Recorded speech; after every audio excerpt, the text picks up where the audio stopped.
Alors, c'est le moment du côté de Yaoundé, elle est en place. Il est 7 h à Conmusique, c'est par le 9. Et de ce côté-là, ils sont très nombreux qui attendent cette revue de presse. Eh bien, Carole Mesatia, on vous laisse l'antenne pour ce boulot que vous êtes.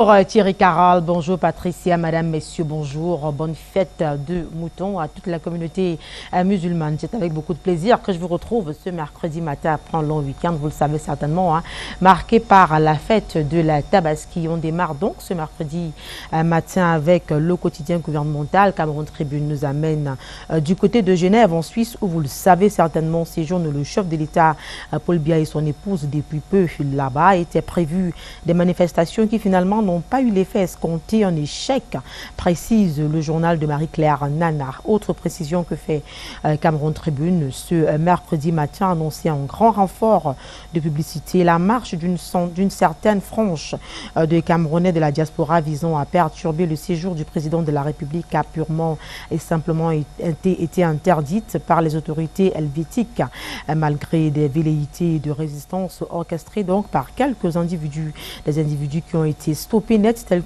tel qu'illustré à la une du journal. Les détails à lire en pages 4 et 5 de Cameroun Tribune, parution de ce mercredi matin. New Star Info aussi s'intéresse à l'incident de Genève. D'après nos confrères, la haine n'ébranlera pas la République. L'appel du président Paul Biya à éviter les affrontements entre Camerounais a été suivi. La tentative des extrémistes de la diaspora réduite au néant par la police suisse, ajoute le journal qui affirme en outre que comme un seul homme, toutes les forces vives de la nation ont condamné cet acte ignoble contre les institutions de la République et celui les incarnant. Le Conseil national de la communication, selon New Star Info, doit prendre ses responsabilités contre les médias pyromanes qui ont voulu verser de l'huile sur le feu en stigmatisant une communauté pour leur imputer les actes barbares de la basse dans ce scénario. New Star Info en parle en plus détail. Ce matin, le journal est un kiosque. Rendez-vous de ce côté-là et vous pourrez avoir tous les détails y relatifs. Canal Express aussi évoque en grande une la manifestation illégale échouée à Genève. Une manifestation programmée pour échouer, précise le bi-hebdomadaire d'information générale de Samuel Elvis Manson. En effet, selon le journal, la marche des membres de proue donc de la basse qui œuvrent sans succès pour déstabiliser ou alors écorcher l'image du Cameroun à l'extérieur ne pouvait en aucun cas avoir lieu. Une manif que le journal Canal Express condamne avec la dernière énergie. L'information relative à l'échec total pour troubler Paul Biya à Genève barre également la une de Réalité Plus. 5000 bocantistes annoncés, seulement 42 présents à en croire le quotidien Réalité Plus. Le Rassemblement démocratique du peuple camerounais réagit d'ailleurs dans les colonnes du numéro spécial du Réalité Plus. Jacques Famundongo affirme, citation, « La bouffonnerie n'ébranlera pas la République ». Le secrétaire à la commission au comité central du parti du Flambeau, dans sa sortie qualifiée de musclée par nos confrères, rappelle aux bocantistes qui gesticulent autour du séjour du couple présidentiel en Europe que le président Paul Biya incarne le Cameroun partout où il se trouve. Il mérite donc respect, honneur et non la violence et les tomates pourries. Cette fois-ci, précise Jacques Famundongo dans les colonnes du quotidien Réalité Plus. Les barbares de Suisse n'ont plus dressé une liste pour demander au président de la République de leur payer le taxi. La honte, ajoute-t-il dans les colonnes du quotidien Réalité Plus dans son édition spéciale de ce mercredi matin. Le quotidien mais également les pleins phares, le journal Le Quotidien mais également les pleins phares sur cette actualité nous fait savoir, donc le journal nous fait savoir que face aux dérives de la basse et autres, Paul Biya prêche la paix et la fraternité. paix et fraternisation. Tel est le message que le président de la République, Paul Biya, dresse à tous les fils et filles du Cameroun. Sans exclusion, le message d'après le quotidien est contenu dans une note d'information rendue publique le 16 juillet 2021 par le ministre directeur du cabinet civil, Samuel Mvondo Ayolo. On y apprend par ailleurs que le gouvernement helvétique a interdit la tenue de la manifestation projetée pour le samedi 17 juillet à Genève, en Suisse, par un groupe d'activistes dénommé Brigade Anti-Sardinard. Ce dénouement plutôt heureux est donc à saluer, ajoute le journal. C'est le fruit d'une diplomatie discrète, mais à l'efficacité avérée. Tentative donc de décryptage avec Jean Atangana, dont il est éditorialiste. Tentative de décryptage de cet éditorialiste-là dans les colonnes du quotidien, le journal parution de ce mercredi matin. La suite de la revue de presse est avec The Guardian Post. Many information to read in this newspaper. Cameroon links Gabon to a giant interconnect Fiber Optic Network. Le journal de nos confrères d'expression anglaise de Christianga précise que l'opération a été menée par le ministre des Postes et Télécommunications avec une forte délégation gabonaise du côté de Mboukie. Les détails sur cette information à retrouver en page 9 de The Guardian Post. The Guardian Post qui propose également plusieurs informations intéressantes que vous découvrirez naturellement en kiosque. Parlons santé à présent avec Eco Santé. Le journal de Joseph Mbembo s'intéresse aux offres de soins. Autant pour moi, le quotidien met en exergue les 8 maux qui asphyxient le centre hospitalier universitaire de Yaoundé. Dans une interview exclusive accordée au journal, le directeur du CHU, le professeur Arthur Essomba, fait le diagnostic de cette formation hospitalière de référence au Cameroun. Il évoque entre autres le retard important de l'exécution des travaux de réhabilitation du plateau technique du CHU dans le cadre du plan d'urgence triennal impactant négativement son fonctionnement de 2016 à 2011. Une dette commerciale évaluée au 31 décembre 2020 à près de 3 milliards de nos francs, la dégradation du plateau technique faute de maintenance appropriée et de renouvellement des équipements. Autre aspect évoqué par le directeur général du CHU, l'irrégularité du paiement des salaires des personnels ayant entraîné 8 arrêts de travail entre 2015 et 2021. Ce sont au total 8 mots présentés par nos confrères dans les colonnes du journal Eco Santé. Les avancées positives également à découvrir en pages 6, 7 et 8 du journal de Joseph Mbembo. Parlons économie à présent avec Eco News. Au menu, petit ruminant au moment où se célèbre la Tabaski. Le mouton est plus cher selon nos confrères, en prélude donc à la fête de l'Aïd el-Kédir célébrée hier. Les fidèles ont acheté le mouton entre 60 000 francs et 1 million de nos francs à cause de l'augmentation donc vertigineuse des prix de cet animal sur le marché. Plus de la moitié des fidèles musulmans n'ont pas pu s'en offrir. Le journal d'analyse et d'enquête économique d'Arsène Fountan nous dit également ce mercredi matin que le Cameroun compte plus de 7 millions de petits ruminants dans les fermes des régions du nord-ouest, de l'Adamawa, du nord et de l'extrême nord. Les détails sur cette information-là relative à la hausse du prix du mouton sur nos marchés à retrouver dans le quotidien le quotidien Eco News, parution de ce mercredi matin. On continue en économie, cette fois-ci avec intégration. Le journal de Thierry-Ndong Oona s'intéresse à la conférence des chefs d'État de la communauté économique et monétaire d'Afrique centrale. La relance économique en priorité, titre donc intégration à la une. D'après le journal, le sommet portera sur l'évaluation de la situation macroéconomique de la CEMAC en contexte de pandémie du Covid-19 et analyse des mesures de redressement, les grandes manœuvres et le point des préparatifs à lire dans les colonnes du journal Intégration. Cet hebdomadaire donc paru ce mercredi sur le triangle national. La suite c'est avec Ladies News au menu de l'hebdomadaire bilingue d'information, d'autonomisation et d'égalité du genre de Chantal Ngal, initiative Clean School initiée donc par le ministre des enseignements secondaires, une initiative qui porte de plus en plus de presse selon Ladies News. L'une des bénéficiaires de ce concept a d'ailleurs présenté son prix le 16 juillet 2021 à Pauline Nalova Lyongal. Il s'agit de Pierrette MB. Le proviseur du lycée d'Odja, cette dernière a donc présenté son prix au ministre des Enseignements secondaires. Elle a également profité de l'occasion pour saluer et apprécier son soutien. Les détails à lire en page 4 de l'édition News, parution de ce mercredi matin. On continue en sport avec l'élite. Le journal marque un temps d'arrêt sur le championnat multisport de Yaoundé 2. Le kick-off déjà donné, nous dit le journal, c'était le mercredi 14 juillet dernier. L'élu local Yannick Martial Elundouaï s'est plié à l'exercice au stade de la Cité Verte.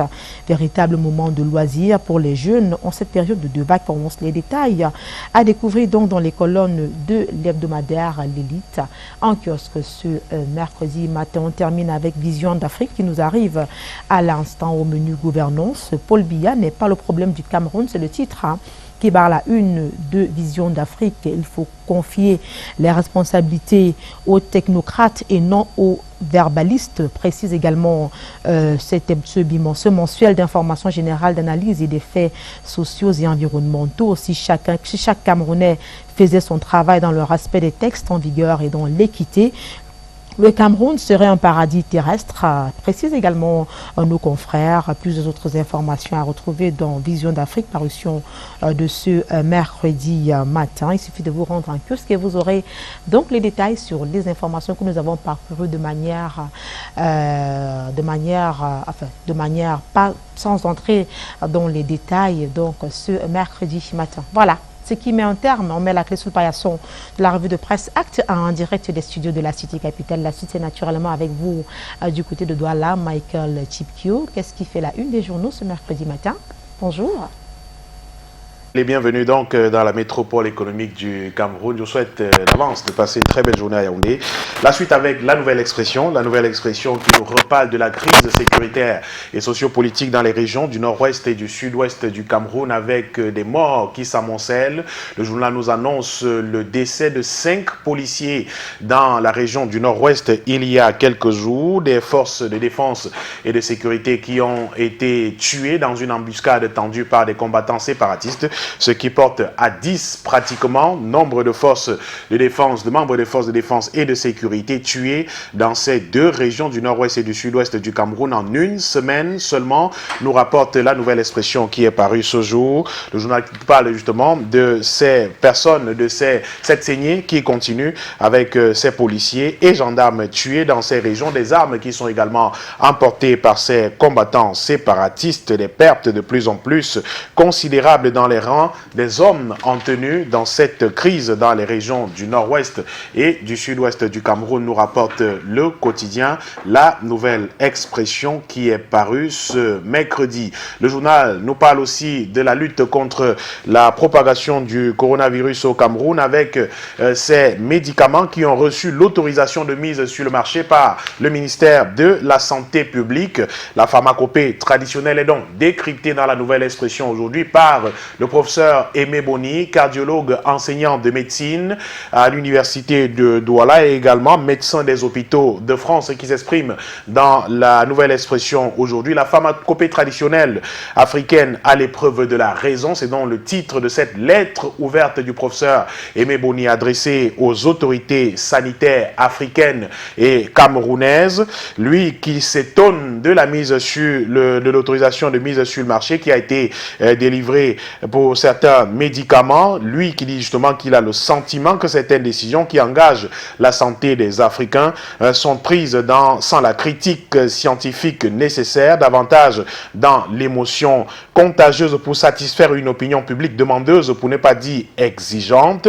Il rappelle qu'en dépit de tout bon sens scientifique, justement, plusieurs pays africains d'ailleurs ont adoubé l'hydroxychloroquine et l'azithromycine dans le traitement du Covid-19 avant de se dédier par après. Les raisons qui ont justifié, selon Aimé Boni, l'autorisation ministérielle camerounaise de mise sur le marché de ces médicaments anti-Covid-19 étonne par leur incohérence et absence de rigueur intellectuelle.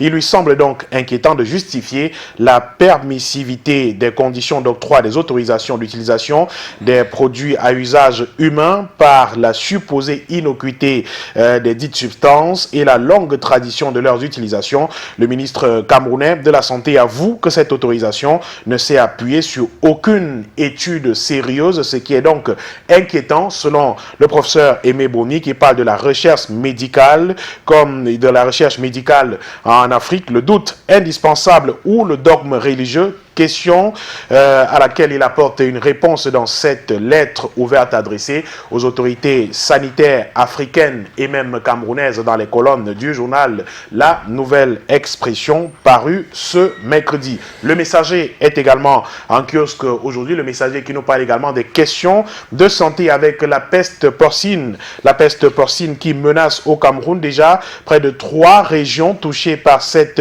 maladie alors que 4 foyers identifiés sont suspectés dans l'arrondissement de Vengue. Près de 8000 bêtes pourraient être décimées si la présence de l'épizootie était confirmée dans le département. La vigilance est de mise chez les éleveurs. Jusqu'ici, la région du Sud reste épargnée par la maladie qui touche déjà le nord-ouest, l'ouest, le centre et d'autres régions du Cameroun. Mais pour combien de temps? Le journal se pose la question sur ces signaux d'alerte dans le département de l'océan au sujet de cette peste porcine africaine qui décime donc le bétail au Cameroun, écrit Le Messager paru ce jour qui nous parle à sa une principale de la première dame du Cameroun, Chantal Biya, qui était donc à Cannes alors que les activistes de la brigade de ce mouvement nommé Brigade Anti-Sardine ont investi les rues de Genève samedi dernier pour manifester contre le pouvoir de Yaoundé.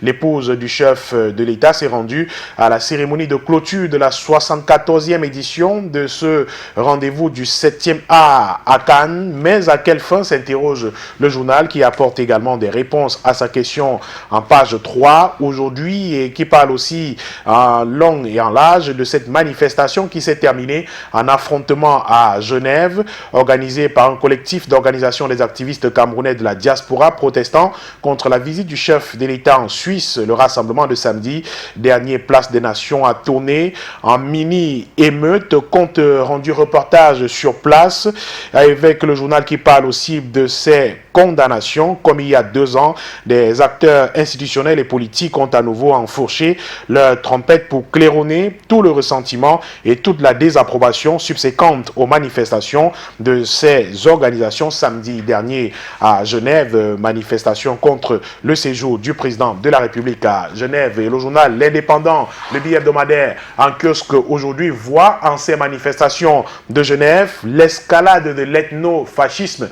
L'escalade de l'ethnofascisme, la politique de la haine tribale et la stratégie insurrectionnelle comme mode d'accession au pouvoir réprimée et condamnée à Genève le week-end dernier. Le journal nous propose également la liste des 12 activistes de ces organisations frappés par la justice helvétique. Il a donc fallu que le président de la République renoue avec ses séjours helvétiques pour que se déchaînent des attaques personnelles à son égard et une campagne haineuse au relent ethnofasciste selon le journal qui finit par conclure qu'on ne crache pas sur la République et l'image du Cameroun au-delà de la simple personne du président de la République doit être protégée, quelles que soient les sensibilités politiques et quels que soient les griefs supposés ou réels vis-à-vis du régime de Yaoundé. La conflictualité démocratique doit se faire dans la convivialité, écrit Max Pandio, le directeur de la publication du journal L'Indépendant en kiosque aujourd'hui, qui se pose également des questions autour de l'audit justement des fonds du Covid-Gate, financement de la lutte contre le Covid-19, qui a peur de cet audit indépendant. Le journal s'interroge, le conseil d'administration du FMI planche sur ce sujet ce 21 juillet sur le déblocage de la seconde phase de financement alloué au Cameroun dans sa croisade contre le coronavirus. Les détails à lire dans le journal L'Indépendant kiosque aujourd'hui. L'œil du Sahel est également paru ce jour et nous parle des recettes hors pays pétrole du Cameroun avec plus de 1000 milliards de francs CFA collectés par la Direction générale des impôts en 6 mois seulement. Le chiffre révélé au cours de la réunion mensuelle de coordination des services centraux et déconcentrés tenue le 16 juillet dernier à Yaoundé. De bons chiffres de la Direction générale des impôts avec des détails à retrouver dans les colonnes du tri-hebdomadaire régional d'information du Nord Cameroun, qui nous parle aussi de ces 34 membres de la secte terroriste Boko Haram qui viennent donc de se rendre. Ils sont au total 34 membres de Boko Haram qui se livrent aux autorités camerounaises, essentiellement des Nigérians. Ils disent avoir quitté les rangs de cette secte terroriste à cause des conditions de vie difficiles dans la brousse. Cependant, le journal nous annonce que 574 ex-combattants de Boko Haram sont aux petits soins. Leur nombre va crescendo, mais les pouvoirs publics mobilisent des moyens pour assurer leur encadrement. C'est à Méry, une localité de la région de l'extrême nord du Cameroun, nous annonce le journal L'Œil du Sahel en kiosque aujourd'hui. L'action, le journal du comité central du Rassemblement démocratique du peuple camerounais nous parle du renouvellement des bureaux, des organes de base du RDPC. Le profil des candidats se dessine, nous annonce le journal du comité central, en attendant qu'une note du secrétaire général fixe la date du scrutin dans les tout prochains jours. Les potentiels aspirants comparent leurs portraits respectifs au profil des candidats effectivement dressés par la circulaire du président national du RDPC, Paul Biya, signé le 8 juillet dernier. Ambiance dans les quartiers généraux de cette formation politique dans ce reportage proposé par le journal L'Action en kiosque aujourd'hui. Intégration est également en kiosque aujourd'hui et s'intéresse à la situation économique de la communauté économique et monétaire de l'Afrique centrale avec cette conférence des chefs d'État annoncée, conférence qui planchera sur la relance économique de la sous-région. Le sommet portera sur l'évaluation de la situation macroéconomique de la CEMAC en contexte de pandémie du Covid-19 et analyse des mesures de redressement, les grandes manœuvres et les points de préparatifs à lire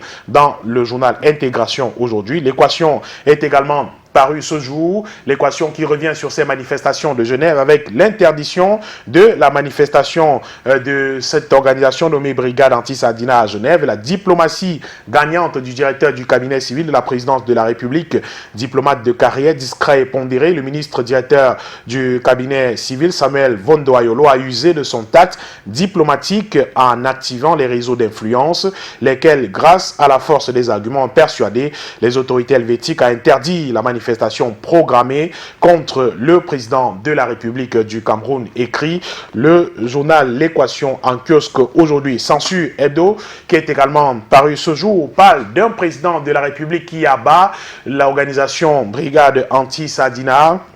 Depuis les révélations de l'arrivée de Paul Biya dimanche dernier, plusieurs petits regroupements d'opposants ont dû être dispersés. 3 personnes avaient été interpellées en début de semaine, dont une en infraction avec la loi des étrangers.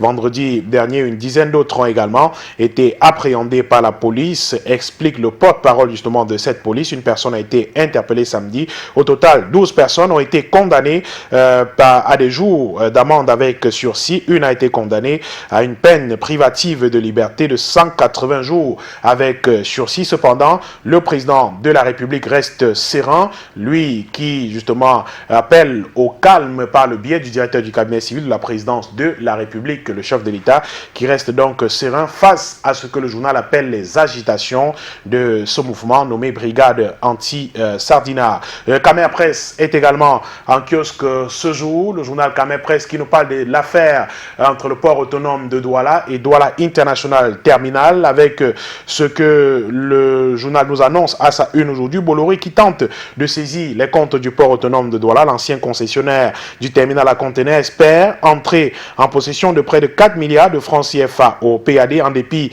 des textes de la loi et actions de ce dernier. La décision de saisie inspirée d'une décision prise en novembre 2020 à Paris dans un contexte de suspicion et de connivence entre le juge et l'avocat de la partie demanderesse, écrit le journal. Après les performances de la RTC, c'est la régie du dragage qui bat tous les records avec des économies annuelles en milliards de francs CFA. Camer Presse nous propose ces chiffres éloquents dans ses colonnes aujourd'hui, et la Voix du Centre embouche la même trompette aujourd'hui pour parler de ce qu'il appelle une tentative de fraude. Le journal La Voix du Centre qui parle d'une tentative de fraude bancaire au port autonome de Douala.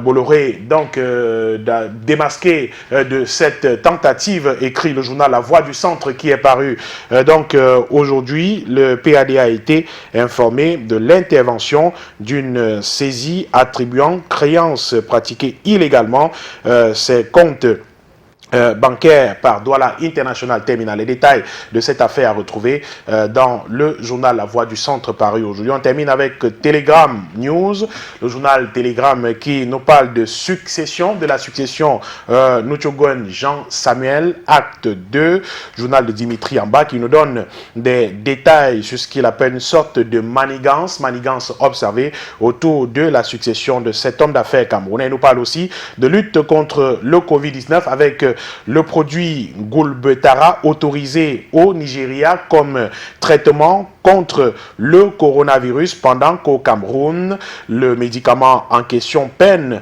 à obtenir l'autorisation de mise sur le marché des autorités sanitaires camerounaises, mais autorisé jusqu'ici juste comme adjuvant. Pourtant, il a fait ses preuves au Cameroun, raison pour laquelle le Nigeria vient donc de l'autoriser comme médicament de traitement contre le Covid-19, nous annonce le journal Telegram News en kiosque ce jour, et c'est avec lui que nous terminons cette deuxième partie de la revue de presse de ce mercredi.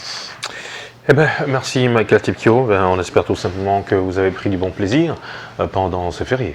Mais écoutez, on a pris le temps de se reposer un tout petit peu, de vous regarder tous les matins et de dormir un peu plus, se réveiller. Mais bon, ce matin, on est de retour. On vous a manqué quand même. Oh, un tout petit peu quand même. J'espère qu'en revenant, vous avez emballé une cuisse de mouton. Oui, il y en a. De toutes les façons, on en mangera tout à l'heure. D'accord, ça marche. Okay. Merci mon très cher. Merci monsieur. Et bon retour au sein de la rédaction de Canal International. Patricia Cailly. Oui Thierry. Il est quelle heure? 7h26 minutes. Oui, déjà. On fait plaisir à nos annonceurs ou pas? On le fait tout de suite et on se retrouve pour la suite de Canal Matin. J'ai l'habitude de dire ce que femme veut, Dieu le veut.